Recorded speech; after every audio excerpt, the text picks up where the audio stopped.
உங்கள் அனைவருக்கும் தமிழன் சமையல் குடும்பத்தினர் சார்பாக ஹாப்பி நியூ இயர்.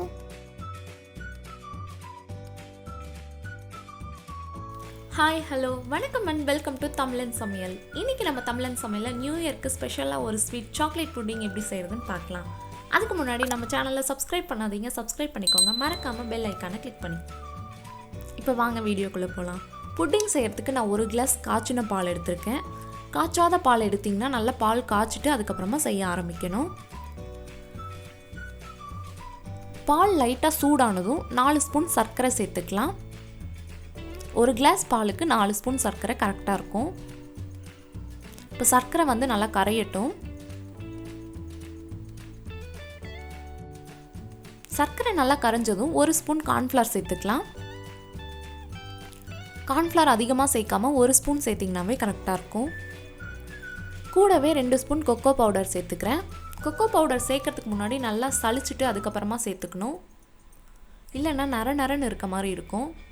இப்போ பாலோட ஒன்றா நல்லா கலந்து விட்டுறலாம். கட்டி எதுவும் இல்லாமல் நல்லா கலந்துடணும்.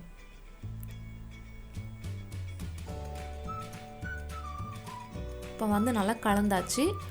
லைட்டாக கெட்டியானதும் கொஞ்சமாக டார்க் சாக்லேட் சேர்த்துக்கலாம்.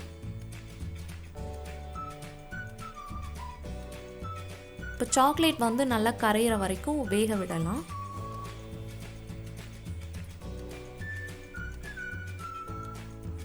சாக்லேட் நல்லா கரைஞ்சிருச்சு, நல்லா கெட்டி ஆயிடுச்சு புட்டிங். இதுக்கு மேலே விட்டோம்னா ரொம்ப கெட்டி ஆகிடும்.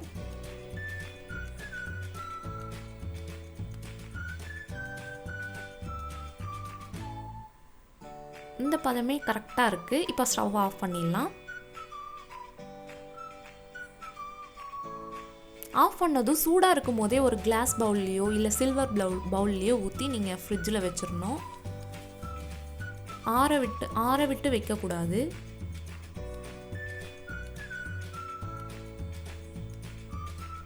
ரொம்ப சுலபமாக இந்த புட்டிங் செஞ்சிடலாம். காஃபி டீ வைக்கிற டைம்லேயே செஞ்சிடலாம், ரொம்ப நேரம் ஆகாது.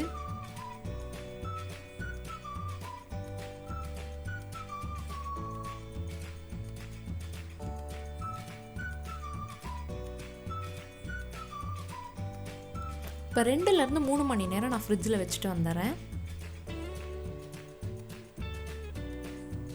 இப்போ புட்டிங் பார்த்திங்கன்னா சூப்பராக ரெடி ஆகிடுச்சு. நான் 3 மணி நேரம் வச்சுருந்தேன். இப்போ டைரி மில்க் சாக்லேட் நான் கொஞ்சமாக சீவி வச்சுருக்கேன், அதையும் மேலே வச்சிடலாம். டெக்கரேட்காக வைக்கிறேன். புட்டிங் இந்த மாதிரி சாக்லேட்டோடு சாப்பிட்டிங்கன்னா டேஸ்ட் இன்னும் சூப்பராக இருக்கும்.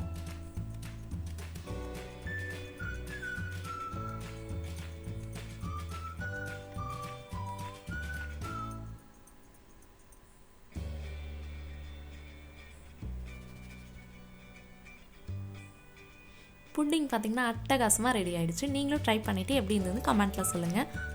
Thank you friends.